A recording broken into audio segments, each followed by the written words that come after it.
Good afternoon, good evening. Welcome to today's Gün Partners webinar. I'm the moderator and my name is Uğur Aktekin. I am a member of Gün Partners for over 20 years and co-chair the Trademark and Design Practice Group. We have a great panel of seasoned IP practitioners from Spain, Ms. Patricia Koch. Patricia, your microphone, please. Yes, hello. Hi. Hi. Thanks for inviting us over. Thank you, Patricia, for coming. From Germany, Andreas Dustman. Hello, everybody. Thank you for joining. And from Turkey, Mutlu Yıldırım Köse. Hi, hello, everyone. Thank you for joining. Nowadays, humanity is living in unprecedented times due to COVID-19 pandemic. It has been affecting our lives in various aspects and on various degrees. Today, as IP practitioners around a virtual table, we will discuss the impacts of pandemic on the practice of trademark law throughout the European region. We will be covering the practice before the EU IPO, EU courts, as well as the practice within EU member states, Germany and Spain, and the long-term EU member candidate, Turkey. Indeed, Turkey, after decades of negotiations and passing various phases, starting from 1960s, it declared as a candidate member in 1999. Probably has broken the record of being the longest time EU member candidate, as far as I know. Our webinar will be in conversation format, and our speakers will reply to questions that I will direct to them in turn.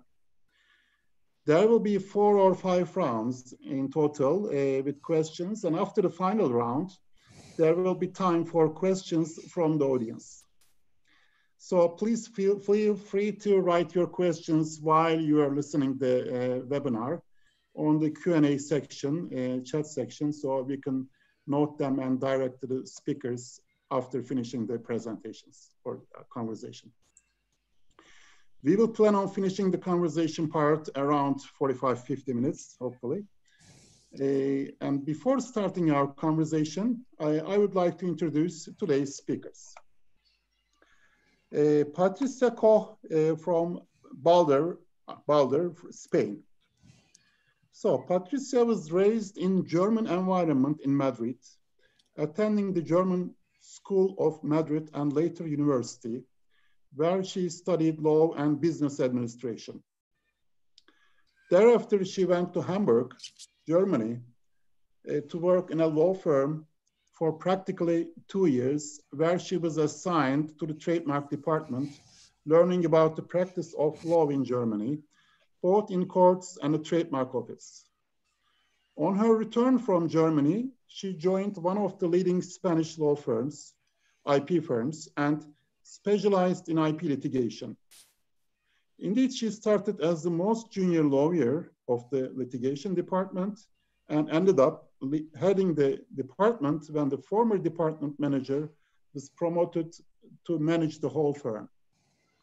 And she stayed there until 2012, the year when she co-founded Boulder. As a litigator, Patricia has observed the incredible development of the Spanish courts from not even understanding what a patent is. Her first hearing at the Court of First Instance in Luxembourg was quite an experience and was followed by around 1 hour to calm her stomach.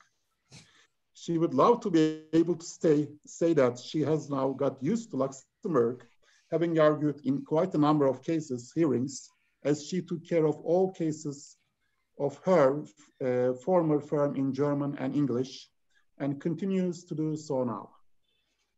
In addition to trademarks, Patricia has also a strong patent litigation practice, and she loves patents, unlike many trademark lawyers do. When not working, Patricia loves to spend time with his son Daniel if possible on biking or hiking tours, going to the cinema, or whenever possible, traveling. I hope the days will come that we travel, Patricia. Thank you again for joining us, Patricia. Thank you. Now the turn is Andreas Dustman, Böhmert, I think I'm correct pronouncing it, Böhmert, from Germany. Andreas studied law at the University of Heidelberg, Complutense University of Madrid, and University of Cologne. He obtained the degree of Master of Laws at the University of Edinburgh in 1995. In his doctorate work, Andreas was concerned with the liability of internet service providers for online copyright infringement. From 98 to 99, he was a research fellow at the Max Planck Institute for Comparative and International Private Law in Hamburg. What a coincidence is that two of our speakers have spent times in Hamburg and Madrid as a part of their professional lives. In 2001, Andreas joined Böhmert and became a partner in 2007. Andreas acts on behalf of his clients, including domestic and foreign undertakings, in a wide range of IP work. He is well known, among other things, for the legal representation of some US film studios in the fight against internet piracy. For years, he has represented clients in complex legal disputes. He is also increasingly active in patent litigation, as Patricia does. Besides his litigation practice, he manages the trademark and design portfolios, both for medium-sized and globally companies, and practice in domain name matters as well. Thank you again, Andreas, for joining us today. Now, Mutlu Yıldırım Köse. My colleague Mutlu is a graduate of Istanbul University Faculty of Law. She has been with our firm since 2006 and a partner since 2017. Mutlu is both a lawyer and trademark and patent attorney specializing in IP. Her practice focuses on trademarks, designs, copyrights, patents, and unfair competition, extensive experience in IP disputes, and experience and counsels domestic and foreign clients on their IP strategies, legal disputes, licensing, and agreements. She also supervises IP prosecution work and represents clients in opposition and appeals before the Turkish Patent and Trademark Office. She represents multinational clients and local ones, in particular from the Americas region, and from various business fields. When not working, she loves to spend time with her daughter Ella and son Kemal Ege. Thank you, Mutlu. Now, after a short introduction, I would like to start with my first question, and the questions will be in order of Patricia, Andreas, and Mutlu. So my first question to the panel: how the pandemic affected your own practice and your firm's practice? Thank you, Patricia. Okay, yeah, thank you. Well, in Spain, the pandemic, the state of alarm was issued on 15th March, sorry. But we had already, the schools had been closed 1 week before. So at the moment that when we saw that it was becoming serious, what we did was people started working from home. So all our people went home working immediately. I mean, that was the week before the state of alarm, even before it was compulsory for protection and so on. We had the luck that we had the year before being reforming the offices. So we had everything in place. People knew how to work from home. We had all the digitalization, and all the technical issues had already been solved with a lot of time for the year before. So we had this luck that we could do it immediately. We did not have to make any changes. And we are still working from home. So people, it's working well. People you use Teams and Zoom and so on, and you talk actually more to people than you use when we were in the office. And from the point of view of the practice, fortunately, we were in a beginning, we thought that, well, the economy simply closed down, so we thought it would affect. But actually, the work has continued, even though there are no deadlines. We will come to that later when we talk about the Trademarks office and so on. But still, the work has been going on, and so it has not really affected us. It's just the way of working that we work from home instead of in the office. But everything else continues to be the same. We try to reply to clients the same way. The telephones are the same. Everything is working as before, actually. Yeah. Okay, thank you, Patricia. Now, Andreas, please. Thank you very much. Yeah, Germany has been, well, in the lucky situation that it had been not that much affected by the corona pandemic. Of course, we had also something like a lockdown of approximately 3 to 4 weeks when all shops were closed. But definitely it hasn't been that severe as in other countries. So, well, I do remember that I was kidding with my colleagues. They will never do something like a lockdown and whatever. But suddenly we saw, well, it was over there. It was in China. It was in Italy, but it won't come to Germany. It finally came to Germany as it came to the rest of the world. And well, but as I said, at the end, it did not affect Germany that much in public life. Shops were closed and schools were closed, but I think the general labor life, including all office work, continued to operate. That happened also with our offices.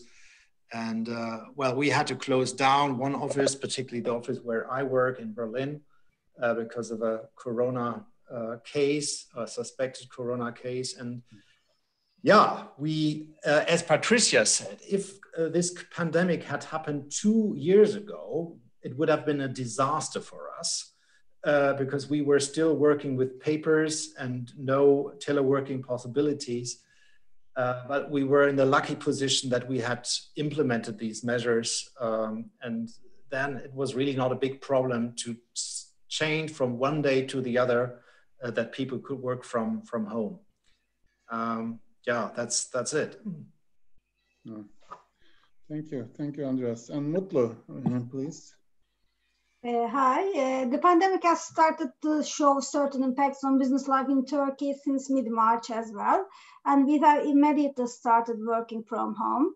In our office, since we already have our own office management software, which includes all our files, documents, and anything that we need, it was very easy for us to change our workplace from office to our homes. At first, it was a bit complicated for everyone, but we managed to create boundaries between work life and home life. So for now, I can say that we got used to work from home. In Turkey, like the other countries, several measures and restrictions, such as travel restrictions, curfews for weekends, closures of schools, restaurants, were brought into the force. But as of 1st June, the restrictions were lifted, and today the courts also started to work as usual.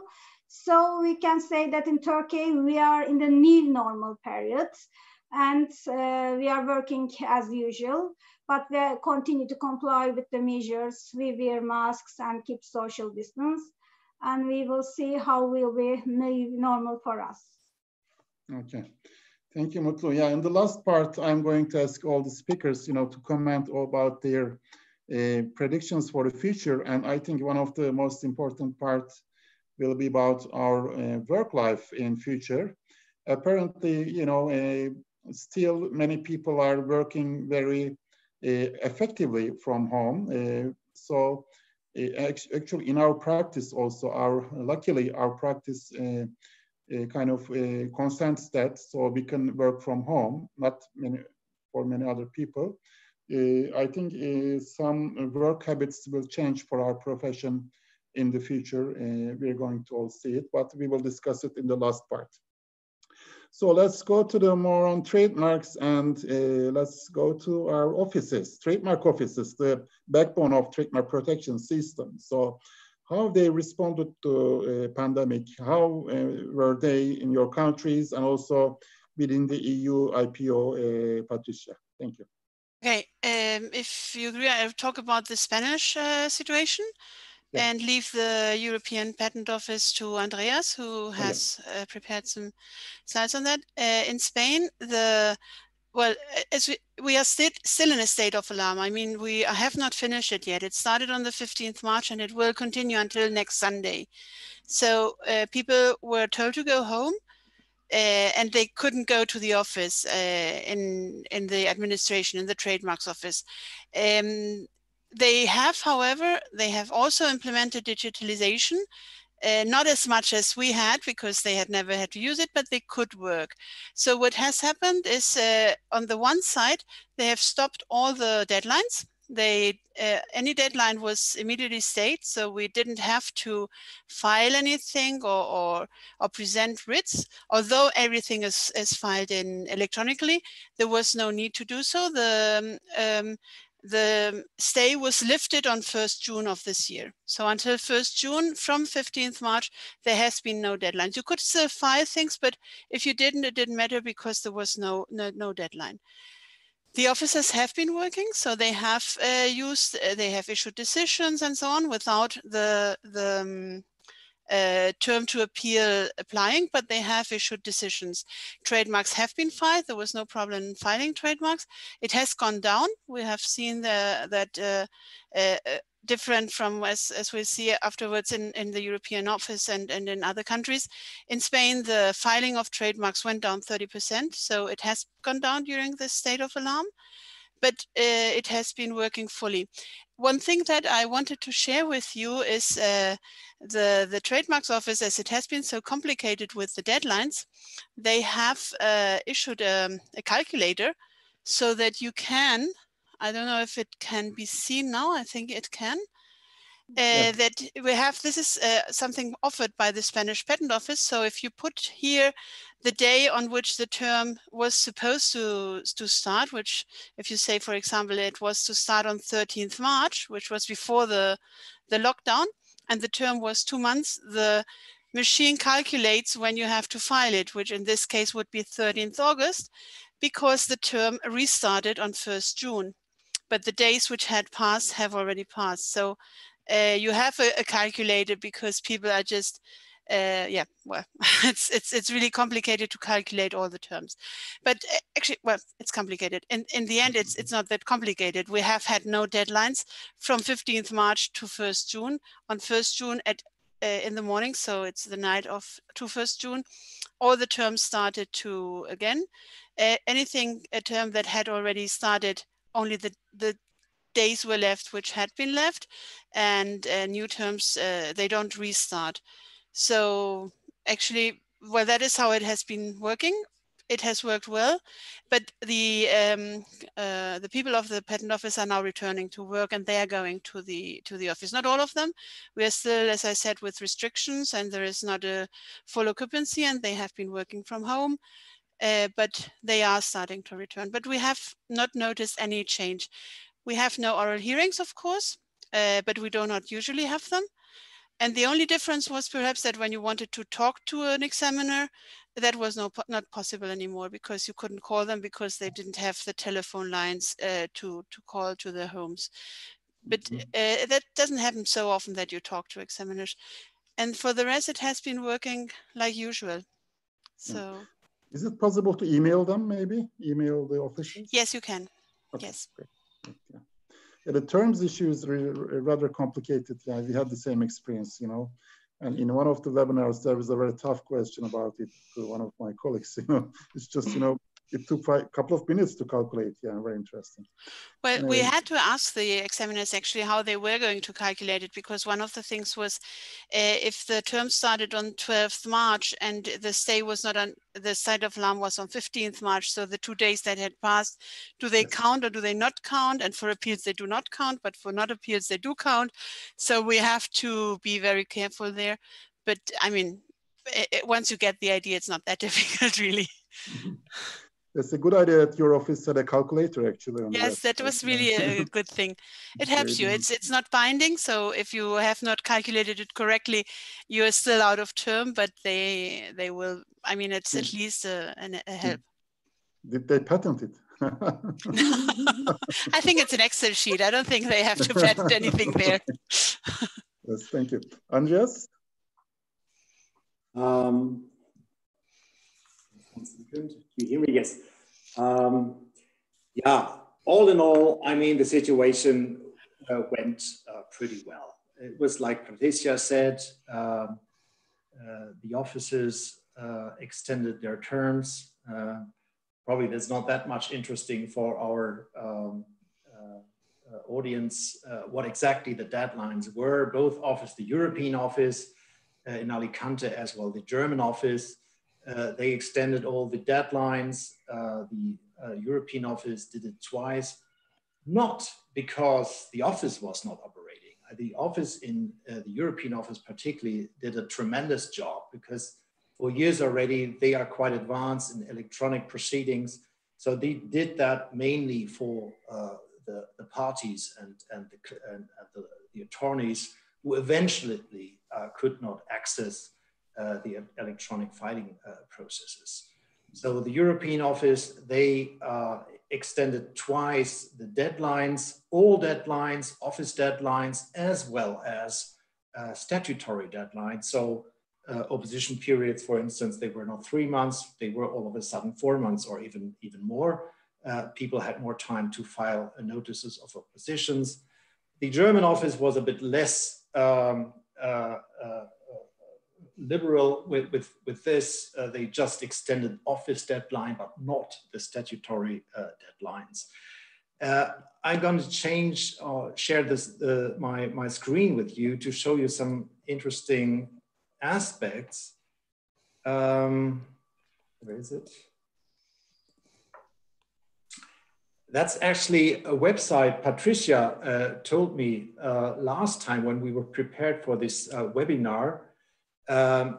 Anybody who was interested in looking for office extensions or whatever, time extension should have a look to this website, because here you find merely for the whole world all the measures that have been adopted by the national IP offices relating to term extension and so on.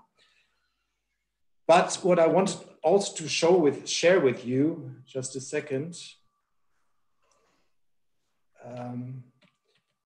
was this. When I prepared for this webinar, I thought, well, there must have been a dramatic decrease of trademark filings, both in Germany and in the European Union. And I figured out the filing rates in 2019 and 2020 for both the European Union IP office as well as the German office. And what you see here speaks for itself.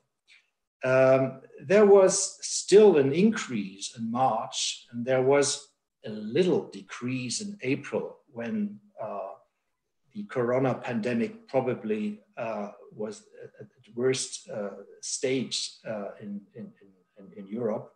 And in May, it was already almost normal. And if you look now to the German figures, there was a slight decrease in March, but all for the rest of the months in February and April, and particularly in May, there was a significant increase. So I have no reason why is this so. I mean, the economy went down, everything went down, but obviously not the trademark filings. So one may speculate why this is the case. Probably people had in mind, well, let's get a trademark and let's spend the money which is still left. And I also tried to find out what kind of trademarks these are. And interestingly, that's not everything of the story, but I just searched for trademark filings in Europe embodying the term Corona. And there are 127 new trademarks with the term Corona and 162 with the term COVID. And here you see the results of this, what people got in mind when sitting at home and imagining about a new trademark filing. I particularly like the taxi COVID-free trademark. So it creates new trademarks. Each crisis produces its own trademarks. And what you see below, the Corona Soforthilfe des Bundes, is actually a trademark of the Federal Republic of Germany. It's a statutory aid program for companies affected by the pandemic. So you see, business as always. That's it. Thank you, Andreas, for this interesting presentation. When I see the chart, last chart, I thought that, you know, the famous Corona beer brand, probably was affected a lot because of these applications. And I wonder how they reacted against these filings. Interesting. Well, I can tell you, I found about 30 trademarks filings just for the term COVID. Well, this will probably provoke some office action, is clear. And probably the people who had these filings in mind thought about it already, their first million of euros they would make with this trademark, but that's normal. Thank you. What do you think, I mean, about COVID alone? Maybe the offices will reject, but, you know, as a part of a slogan, you know, like Corona concerts or, you know, some slogan marks. Corona party? Yeah, Corona party. Did you ever? Maybe I go back to the slide and go to this one here. The day after COVID, with a little graphical element that will not work in most office practices. I don't know what about this one. I'm not going to repeat the word here. They qualify as a trademark eventually. This one also, and the other ones as well. Interesting. Thank you, Andreas, again. Yes, Mutlu, from Turkish perspective, please. Thank you. The trademark office is open and active since the beginning of this period in Turkey, but most of the examiners are working in shifts. Some of them are working from home. Their systems indeed were carried to online a while ago and works well. Therefore, as the office is already a paperless office and has a functional e-filing system, their services are not interrupted and they are working as usual.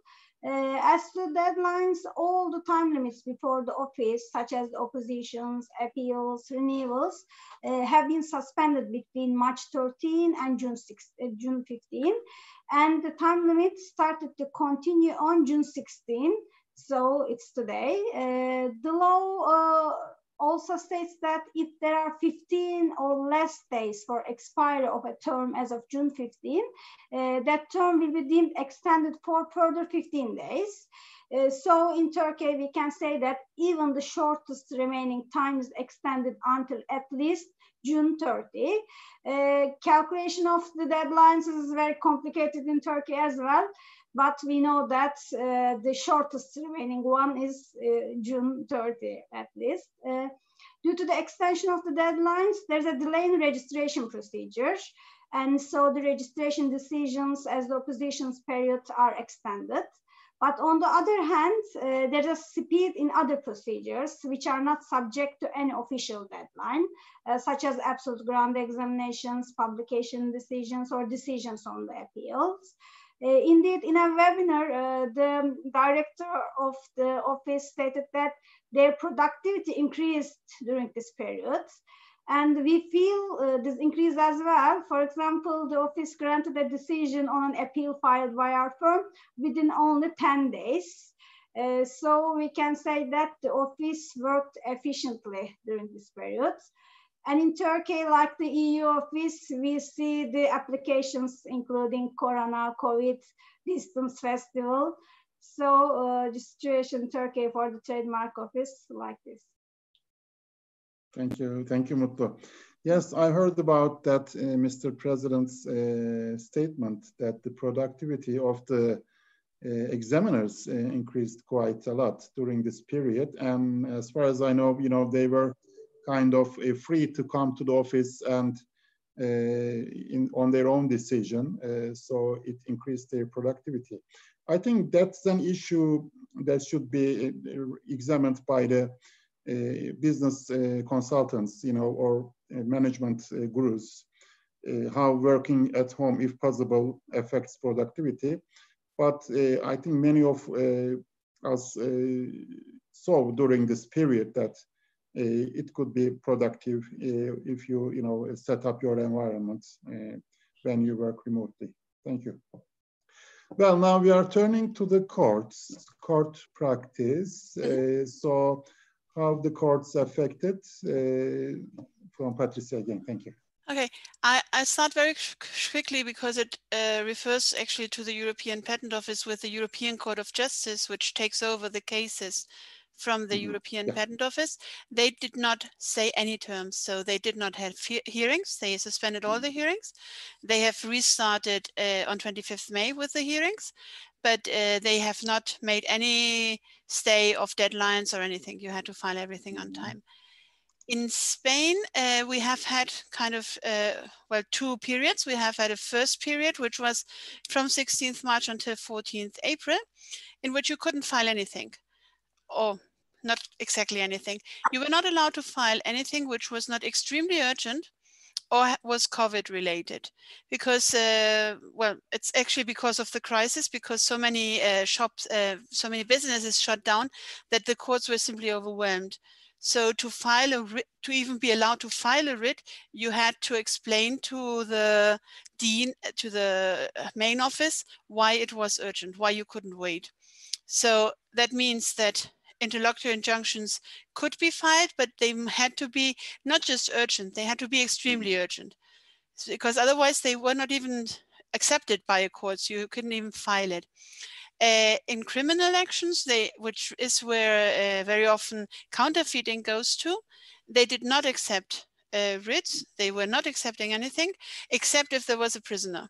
If there was a prisoner, the courts continued to work. But in IP crimes, it's very rare that there is a prisoner. It can happen, but it's not the usual. So actually we can say until, for 1 month from this beginning until the 14th of April, there simply wasn't anything unless it was extremely urgent. As of 15th April until 3rd June, we were allowed to file writs, decisions were issued and everything. No terms were running though. But at least the court started to get rid of the paper. Because one thing to take into account is that the courts are supposedly digitalized. I mean, we have to file everything, and since 2016, we have to file everything electronically. They have it, they record the hearing, so everything is in their file. So the judges can work from home. Many do not like it because they are accustomed to paper. It's a matter of when you're working usually with paper, it takes a time until you become paperless, but it was all there, so they could work, and actually they have issued decisions. And on 4th June, the courts have now started to work again. Normally, all the terms are now running and everything. They are now rescheduling all the hearings that were suspended. It's not easy because, well, you have to have the social distancing and the masks and you're not allowed into the building, and you have to prove that you have to be there. So it's very restricted, but they have started to work again.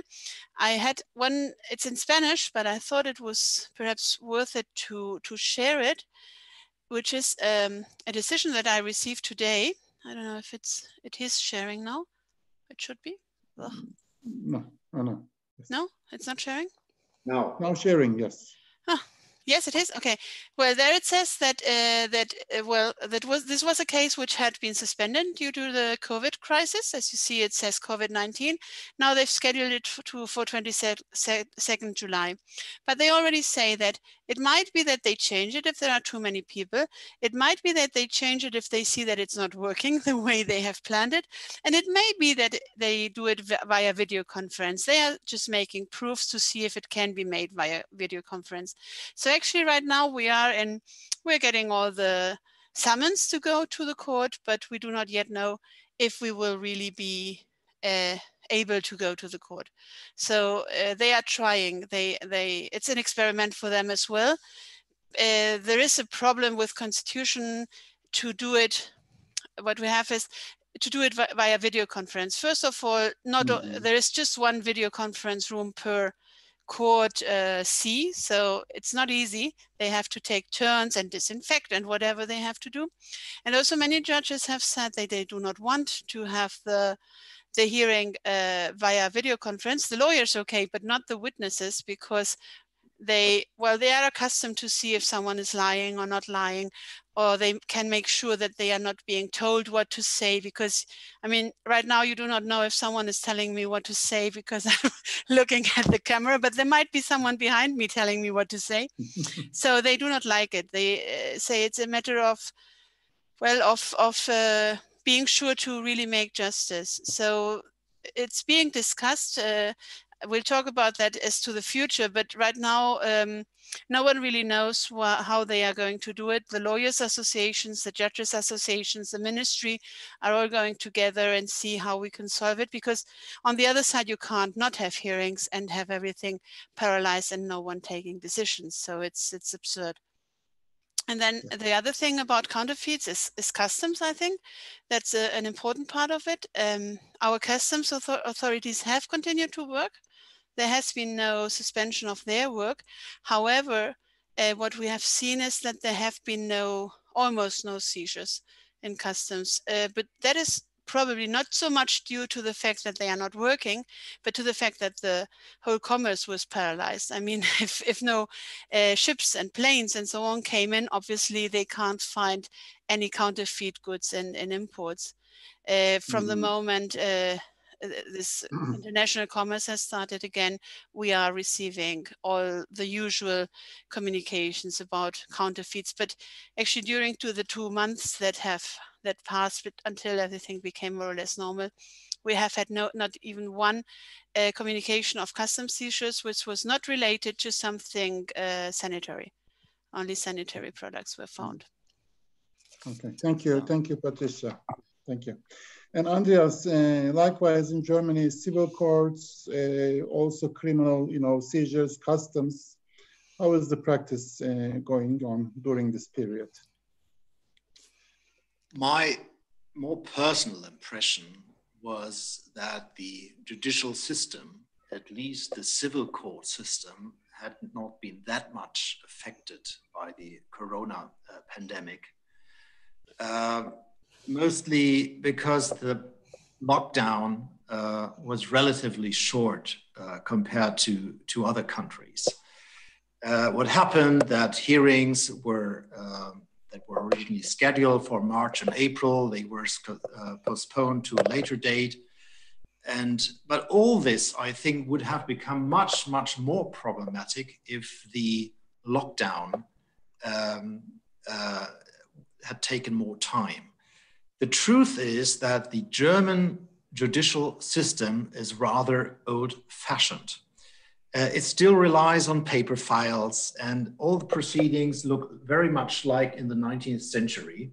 Well, I'm exaggerating a little bit, but compared to other countries, it's old-fashioned. In my 20 years old career as a lawyer, I have never attended a video conference. And well, the first video conference I was supposed to attend was during the corona crisis. And what happened, it was canceled. Why was it canceled? Because the other side, who had an interest in delaying these proceedings, did not agree to this. Because that's a problem of the German procedural rules. Both parties have to agree on a video conference. And if one party does not agree, no other choice than postponing that. So there was lots of complaints from labor lawyers about these adjournments of cases, because as you can imagine, IP is not that much important, but think about dismissals in labor cases where their hearings are very urgent. And so these associations of labor lawyers, they were forcing the government to make these video conferences compulsory, because the other side, who had an interest in delaying the proceedings, said, no, we are not going to do a video conference. And these hearings then have been postponed. So we are facing technical issues at the court, and we are facing legal issues why video conferences are not possible. But all in all, I must say it went pretty well. The criminal side was not that easy because it requires personal attendance. And well, I'm not a criminal lawyer, but what I heard that there were some considerable delays, making it difficult for prosecution authorities to apply for certain detention measures and so on. Yeah, that's it. Thank you, Andreas. Do you know anything about the customs seizures in Germany? I mean, we know that Germany is a big fair, hub, fair country, a lot of fairs going on throughout the year. Not these days. Not these days, of course, yes. No fairs, but of course, piracy goes on. Yeah. And what I heard that, of course, the customs authorities were not very well equipped in these days. So a lot of pirated goods eventually went through to the German markets. But the system as such worked, particularly because it does not require presence of the parties. Normally the customs authorities just take a picture of pirated goods, sends them to the IP firms representing the trademark owner or owner of a design rights, and then the decision can be made. But my impression was the custom authorities had to fight with masks, and not with yeah, a lot of mask issues. Also in Turkey, I think, Mutlu, yes, you can also comment the situation in Turkey, please. With regard to the civil court proceedings, the courthouses across the country are open and active, but since March 13 until today, they were operating with minimum number of judges, prosecutors, and personnel who are on duty, and these people gave the priority to only the urgent matters. And like the trademark office deadlines, the deadlines extended for the civil court procedures, and all the deadlines suspended for the period between March 13 and June 15. There are a few exceptions for urgent matters. For example, deadlines for the preliminary injunctions has not been extended. But while as per the law, we expect the civil courts to handle the urgent matters such as preliminary injunction and discovery of evidence application as a priority, there was a delay on the examination of those as well. And even if a preliminary injunction decision is rendered, it was difficult to enforce the decision due to the lack of sufficient personnel on enforcement office. And all the hearings are also postponed after June 15. So during this period, in practice, we could still file court actions, follow up the files, and file submissions through the online system. But since the deadlines and the hearings have been postponed for 95 days, we can say that all civil court proceedings have been delayed at least 3 months. Today, hearings are started. I didn't go to the courthouse today, but my colleagues attended the hearings, and they informed us that the courthouse was very crowded. So it seems that the courts will be very busy until July 20. In Turkey, between July 20 until the end of August, there's a judicial break. So during this term, there will be no hearings, and the deadlines will be extended again. So we will start the hearings in September again. Thank you, Mutlu. What about the criminal seizures and the customs? With regard to the criminal seizures, during this period, it was possible to file criminal complaints based on trademark infringement and obtain search and seizure orders, as those are considered as urgent matters. However, the flexible working arrangement at the courthouse mean that the specialized IP judges and also the prosecutors are not available most of the time. And in fact, the priority of the police has shifted. So it was difficult to conduct the raids. But this week, we started to conduct the raids as usual. And from now on, we will continue to fight against the counterfeiters. The customs indeed are very operative. The customs IPR applications can be filed and approved online, and the customs continue to issue suspension decisions based on the trademark infringement. The customs also continued extending the deadlines, and some customs which have never granted extension decisions before also started issuing decisions due to the pandemic. The criminal judges also are more inclined to issue seizure decisions against these goods at the customs, as the action does not involve an actual rate at a workplace. On the other hand, in Turkey, all the customs were not sending the pictures of the suspended products to us, and we usually need to go to the customs and take the pictures. But during the COVID term, several customs amended their practice, and they started to send the detailed pictures to us upon our applications. So we can say that it was indeed a suitable time to act against the counterfeit goods at the customs during the COVID pandemic. Thank you, Mutlu. Well, before the last round of questions, I have a quick note for our attendees. If you have any questions, please send us them during this period from the Q&A section. And for all of you to know that, you know, a record of this is being made and will be available on the YouTube. So if you found it useful and recommend your colleagues, please feel free to do that. So our last round now, I think most interesting and imaginative part here, your predictions. I would like to have all your predictions, you know, for all about these that we discussed for the short term within the 2020, rest of the 2020, which has a very kind of a nice, strong brand, right? 2000, like 2000. I remember the year 2000. 2020 came so quickly. So, and also for the next year about your office practice, business, as well as, you know, about the future of the trademark practice in your jurisdictions, and also other predictions that you might have about our discussions. So Patricia, please, thank you.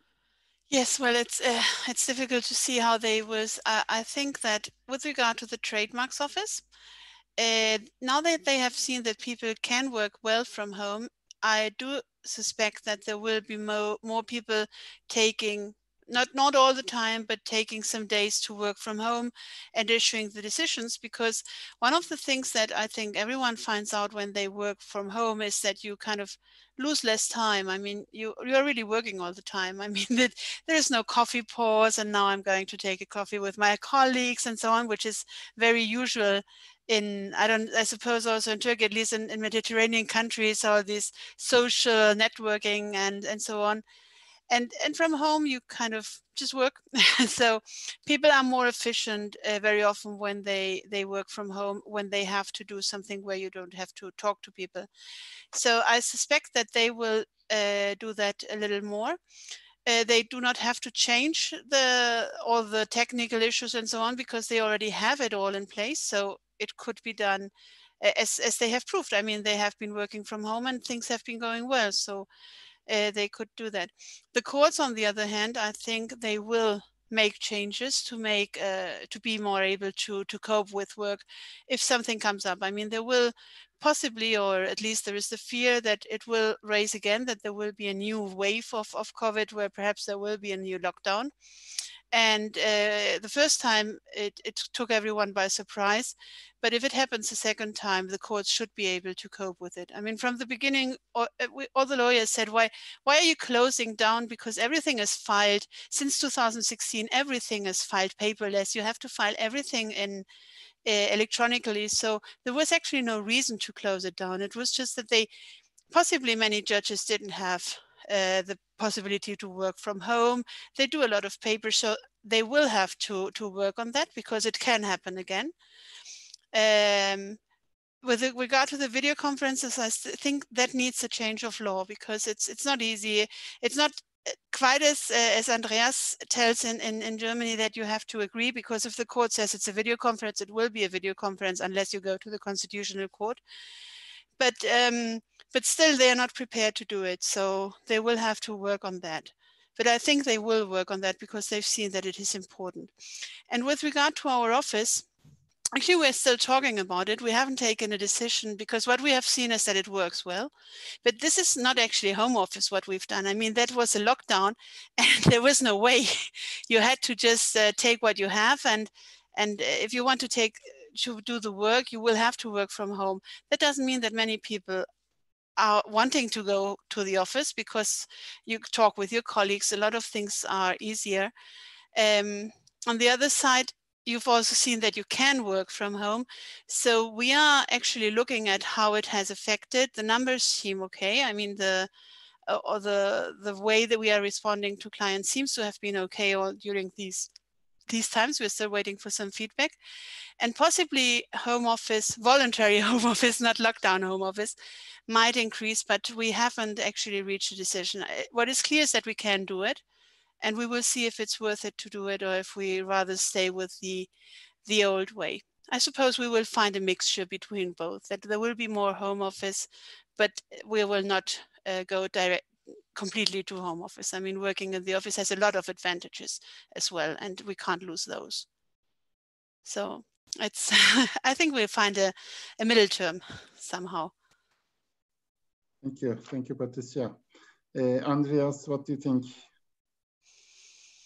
I fully agree to Patricia. I think I cannot add anything on that. I have a hope, and this hope is that this pandemic will accelerate making the German justice system, making it more digital and push it finally to the 21st century. You know, everybody's talking about Germany, how efficient and modern. No, in this particular case, we are not really modern. It's pretty much old-fashioned.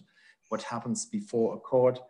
You know, you're traveling to a hearing 500 kilometers, and the hearing takes 10 minutes. So why not to do that via video?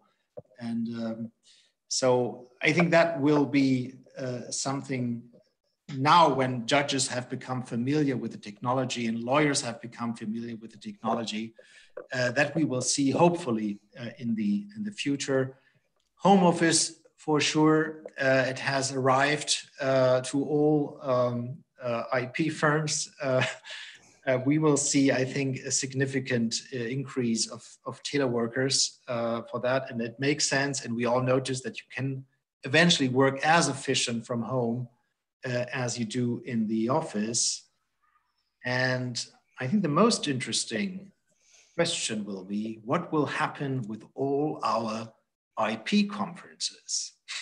I mean, if you like, you can travel from one conference to the other in this world. And I know many of our colleagues do this, traveling from one country to the other. I never saw any sense on that. I think there will be a significant decrease in all these conferences. And because it's not really necessary. Yeah? You can do many things also differently. I know it's a business, of course, these conferences, but I'm looking forward to see you all again in INTA next year, if there will be an INTA, but we don't need to see each other on all the events. Thank you, Andreas. Yes, that was a good approach regarding the interesting approach regarding the international conferences. And actually, they say that networking will be done also through, the virtual means. And INTA is also preparing something for this annual conference. Yep. Apparently, many people are going simply for networking, and they are thinking about some chat rooms or whatever in between the sessions. So we will see if we attend the virtual one in November, how it will work. Yes, Mutlu, please also, can you comment on this question? I agree with Patricia and Andreas as well. And for our office, we decided to continue working from home until September. And after September, we are planning to go to the office 1 day per week. And we think to continue work from home after the COVID-19 pandemic. So it seems that in Turkey, home office practice will increase for private practice as well. The government agencies such as Trademark Office may also be more flexible. And the hearings may also be held online as there's a draft law on it. So we may expect that online hearings in next years. And when we look to the impact on brands going forward, we can predict that online interactions and e-commerce will become even more important, and online counterfeiting will increase. So it will be more important to closely follow up the online counterfeiting and take the actions about the online infringements immediately. Thank you very much, Mutlu.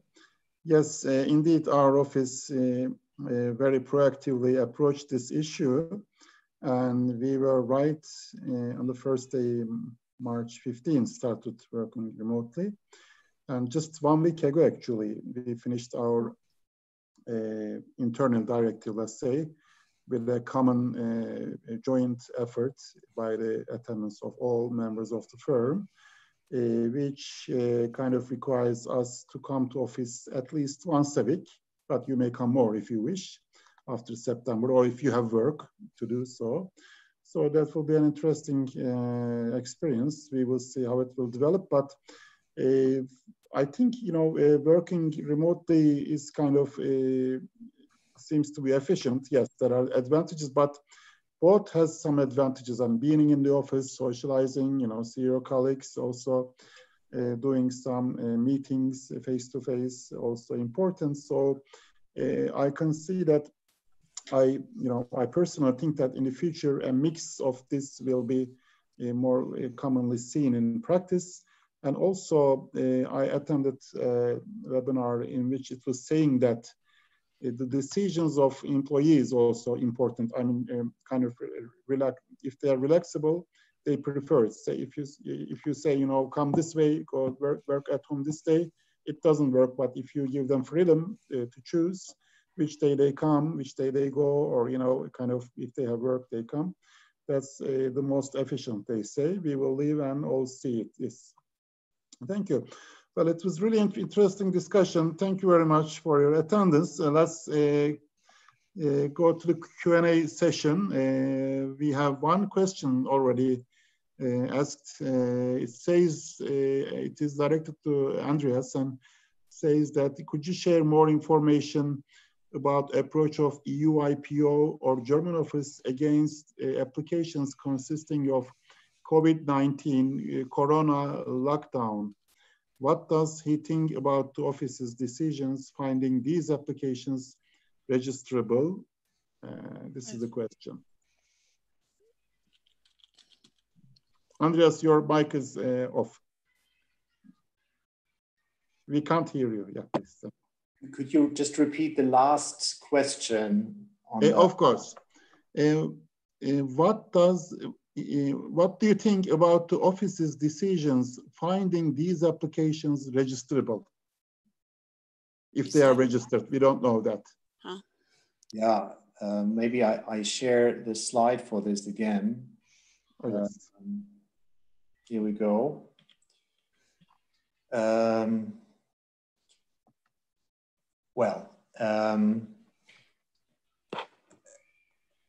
A term like COVID or Corona or COVID-19 or fight COVID, just think that these are all word marks. They will not be registrable as a trademark, not in Europe, not in Germany, not in any other European countries. And so any device mark will of course be registrable if the device as such has a distinctive element, but the trademark owners should not think that, let's think about Corona concerts here, that you have a monopoly on using the term Corona concerts, the scope of protection of this trademark is more or less limited to the graphical elements of this trademark. So I'm not very confident that these COVID-19 trademarks as a word marks and similar, that these will proceed to registrations. Thank you, Andreas. I hope this answer is satisfactory. If not, we can see from the chat section. No, excellent. Thank you. So assuming that there are no questions, I would like to, we are just on time actually, almost now it's 10. I would like to end the session, and I would like to thank again all the panelists for joining us tonight and all the attendees for their participation. As I mentioned before, it will be aired in YouTube and you can watch it in YouTube as well. Thank you. Have a good evening, good day, and bye-bye. Bye-bye. Okay, thank you. Bye. Bye-bye. Thanks so much. Bye-bye. Bye-bye. Bye-bye.